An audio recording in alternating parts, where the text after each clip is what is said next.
I love this. It's like how often you get to hit something really hard and it to just be okay. Good even.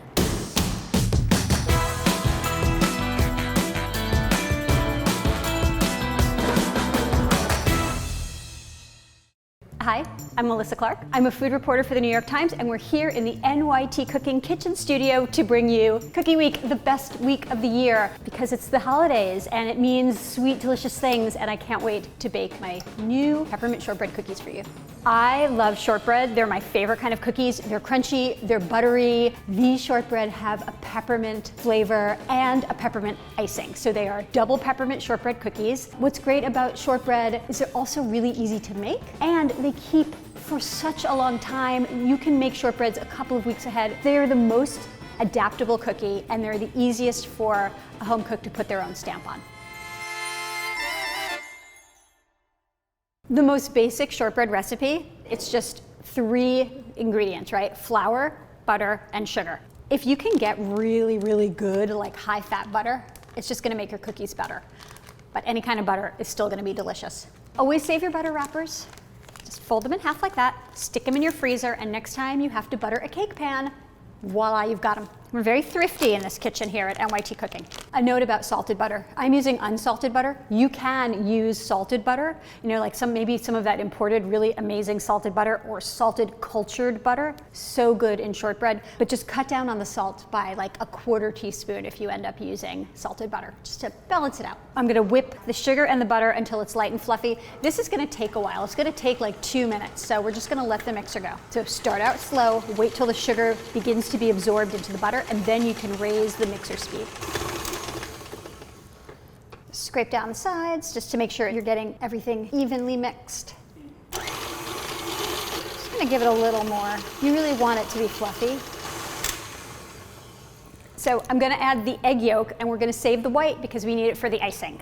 And an egg yolk gives a little more richness and a little more color. Now, the thing about the peppermint extract is the flavor gets milder. It sort of dissipates when the cookies sit for a few days. So if you're gonna eat these on the same day that you're baking them, only add about 1/8 of a teaspoon. But if you're gonna let them sit for a couple of days, use 1/4 of a teaspoon. And then in like 24 hours, 48 hours, it's going to mellow out and be perfect. Okay, so for the dry ingredients, I have my flour here. Salt really, it does more than just season the cookies. It brings out all the other flavors, and then the baking powder. And that just opens up the crumb structure, and it makes it slightly less crisp. Because they're gonna have icing on them, and the icing, it has like a little snap to it, I want the cookie to be especially tender and melt in the mouth. I am just gonna give this a stir, and then I'm gonna sift it directly into the butter mixture. Sifting aerates the flour a little bit, makes it easier to mix in. It is not strictly necessary, but it's a nice little touch. And then you just want to mix it until the flour is absorbed into the dough. So don't overmix it. We're gonna wrap it all up and let it chill in the fridge. And then you can just use your plastic wrap to squish it together into a ball, and then we'll flatten it into a disc. And that is it. So put it in the fridge at least an hour, and you can leave it in there for 5 days. You can also freeze it for up to 6 months. I'm gonna roll the cookie dough out between 2 sheets of parchment paper. It's so much easier than flouring everything, and it's better for the cookies because the cookies don't absorb extra flour.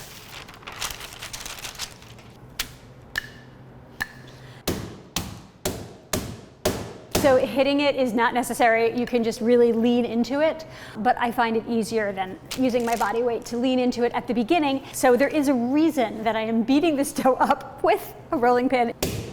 And you're gonna start to feel it soften as you do it. And you see I keep moving the paper around. That's just to help me find the thick parts. And so what I'm looking for is I want this dough to be evenly 1/4 inch thick. This is just a little extra insurance. I'm gonna dip the cookie cutter in flour. These cookies are not very wet or sticky, but just in case, you know it'll come out with a clean cut.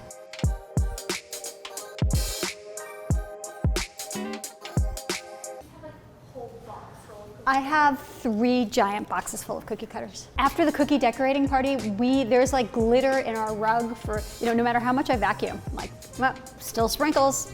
So enough with the plain one. Let's have fun. Let's do some shapes. Great. just as an insurance policy, I'm gonna put this in the fridge for a few minutes.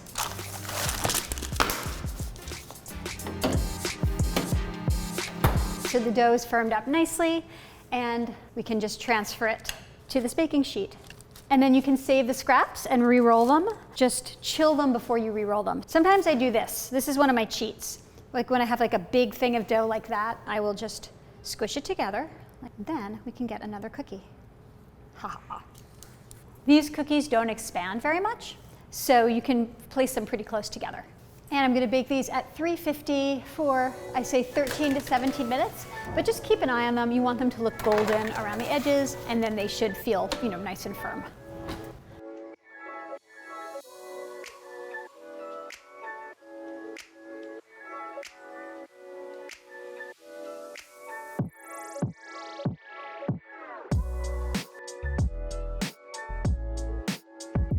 I like a really simple royal icing for these kinds of cookies because first of all, it hardens well so that you can pack it into a cookie box really easily. Royal icing is just powdered sugar, egg whites, a little bit of salt, and cream of tartar. So cream of tartar is your best friend here. It's like an insurance policy that you're not gonna overbeat the eggs. Again, start your mixer on low. And that was our egg white that we had saved, along with 2 more egg whites, so 3 egg whites altogether. I'm gonna add just a little bit of peppermint extract into the royal icing just to bring out the peppermint flavor of the cookie. Okay, so you can see it's like marshmallowy, and I am going to add a little bit of water because I want a thinner consistency because I'm gonna pour it onto the cookies to decorate it. My goal is I want the icing to be able to run off the spoon.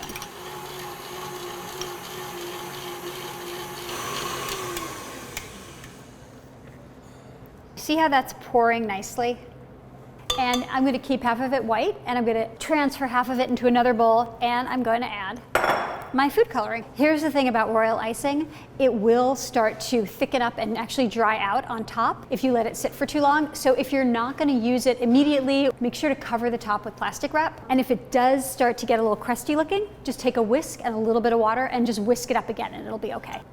So red is one of those really hard colors to get with just regular supermarket food coloring. You keep adding it and you keep adding it and you're like, it's still pink. It's still pink. Why is it pink? When you're doing that, you're gonna thin out the icing even more. So if you're using just regular supermarket food coloring, which is fine, just know you're gonna have to add a lot of it, and you should make the icing slightly thicker than what we just did. Better if you can find gel food coloring. So this is a more intense color. It will give you a brighter color without adding much liquid. Okay, see how it's like marbly right now? You know what you could do? Can I do it? Can I do it? Take a cookie and just go whoop. I'm going off script here. This is just so pretty, look at that. Just take a cookie and just, right? Look how pretty that is. It's like a little candy cane kiss. So that's an option for you. I mean, you can really have fun with this. So what we did this year for the holiday box is we made them almost like black and white cookies, except they're red and white cookies. Take your cookie, you just draw a line with your spoon, and as your icing sits, it's gonna get a little thicker and a little bit darker. If you wanna thin it out at any point, just add a few drops of water. And we're gonna do all of the red, and then let it dry, and then we're gonna come back and do the white.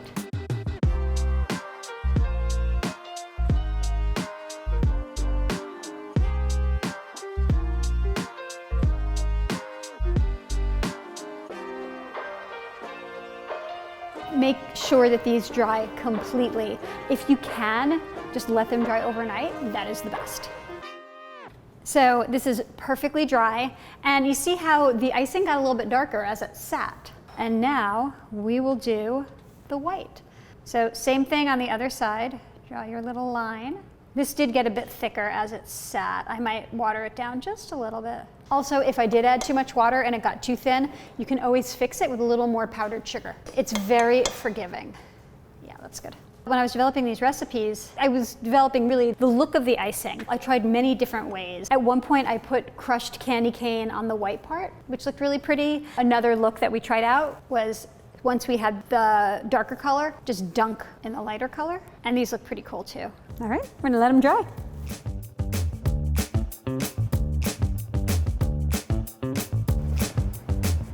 And they are ready, and they are so cute. I love them. I think they're really sweet. Do I get to eat them now?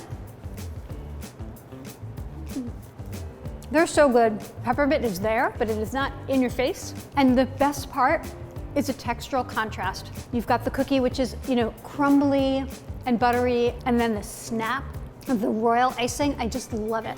If you are thinking about making a cookie box, I would say leave yourself more time than you think you need. Don't try to do it all in the couple of days leading up to when you want to give out the boxes. You can probably make the dough ahead, put it in your fridge or your freezer. Most cookies will last for a couple of weeks if you store them airtight. And then added bonus, you will have them in your house for a few weeks before you have to give them away, which means you can exercise quality control on a daily basis. This is a good thing. This is the best part of Cookie Week, when I get my box. Thank you, Phoebe. First of all, can we just admire how beautiful this is? So when you're doing your own cookie box, try to make it as beautiful as this one. This is gorgeous. You can find all of these cookie recipes and cookie recipes from years back. You can go so deep into our cookie archives at nytcooking.com. Should be nytcookie.com. Why don't we do that for Cookie Week? Woo! This is a party in a box.